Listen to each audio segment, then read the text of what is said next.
everybody, how is it going this week? For this week's Hot Topic video, I figured I would sit in front of my Christmas tree due to the nature of what I'll be talking about, and it's almost Christmas anyway, so change of scenery, right? From the snakery where I usually do our videos. This is Nala. You've seen me talk about her before. She's one of our female ball pythons that doesn't really like people very much, so I decided to get her out and give her a chance to have a little handling session, because once you get her out, she's usually pretty chill, but at first she doesn't really want to be handled. She doesn't want to be messed with. She hisses and she sits in the S position a lot, which we've talked about before, the strike position. So you have to be really careful at first when you get her out. You can't stick your hand in her face at all. But she's really, really calm when you get her out. She's beautiful. As you can see, she's a chainsaw ball python. And that is the combination of three morphs. She is pinstripe Mojave and cinnamon. So it creates this really beautiful pattern down her back. And we are going to breed her one day. We really hope to pair her with Lucian once he starts breeding. But we have to wait a little bit on her because she's not quite there yet with her weight. She's a little over 900 grams.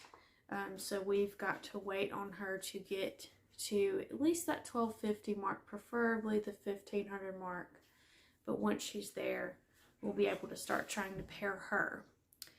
But what I wanted to talk about in today's Hot Topic video is something that I've seen a lot of our friends, our fellow keeper and breeder friends talk about, and that is getting animals as Christmas gifts. This is often a very controversial subject, and normally when people talk about this, they're discussing cats and dogs, and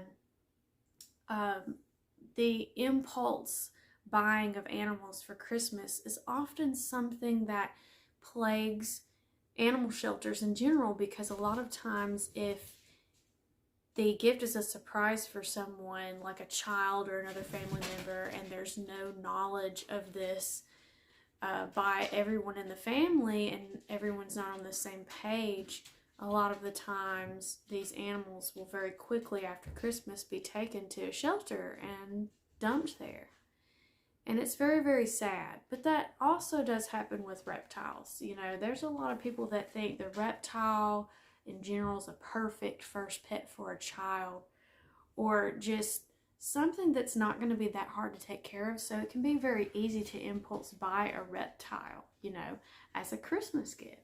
And as breeders, we have to sort of deal with that as well, because we do care about these animals that we produce. We don't just produce animals for profit. We often help people, if they've never had a snake before, get set up.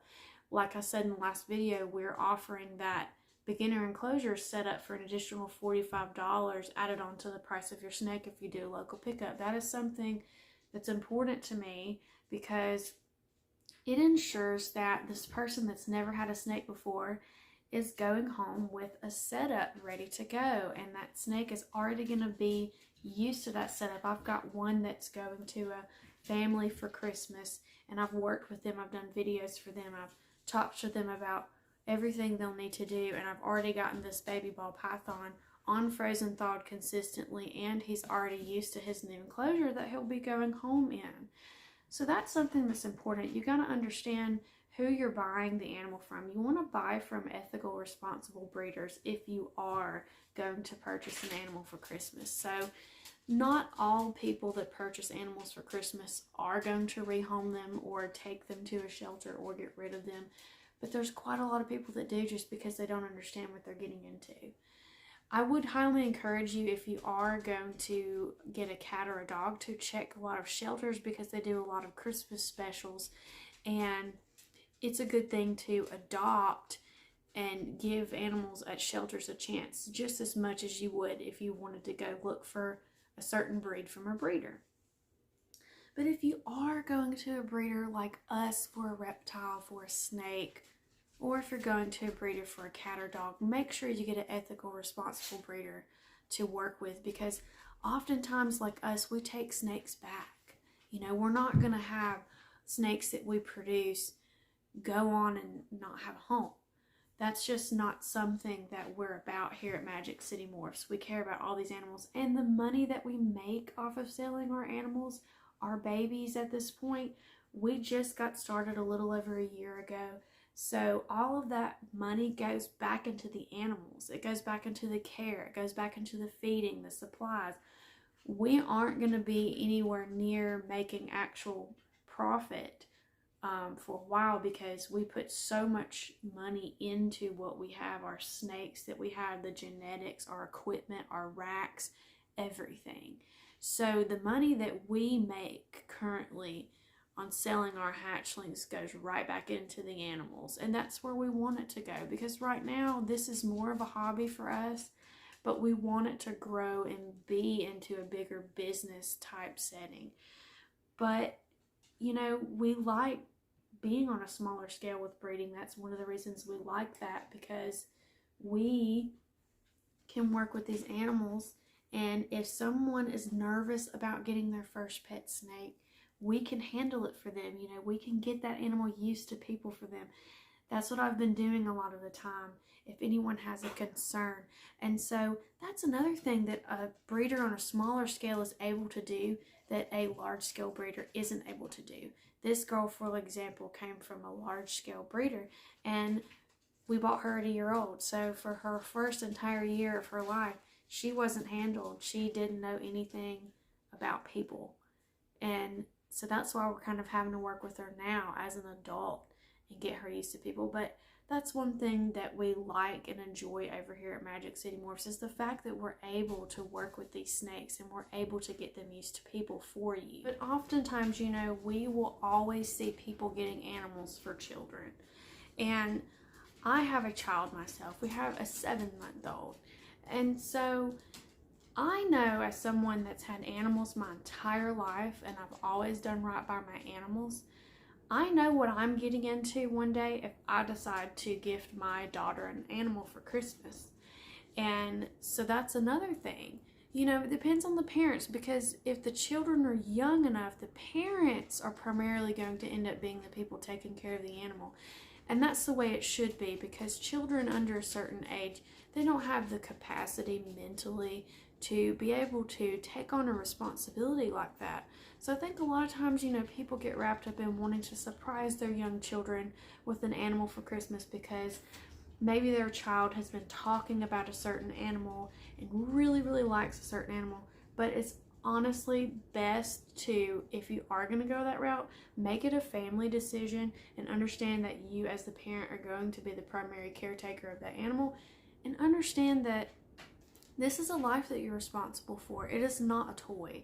Animals are not toys.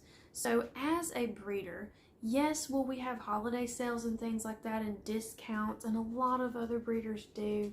Yes, you can get great prices on certain animals for Christmas, but you also need to understand that animals shouldn't be bought on an impulse.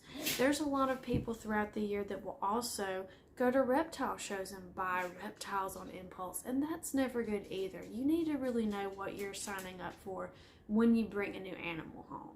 So whether it's for Christmas, whether you're going to a reptile expo, whether someone posts on Facebook that they've got some puppies or kittens or ball pythons or whatever animal it may be, understand what you're signing up for.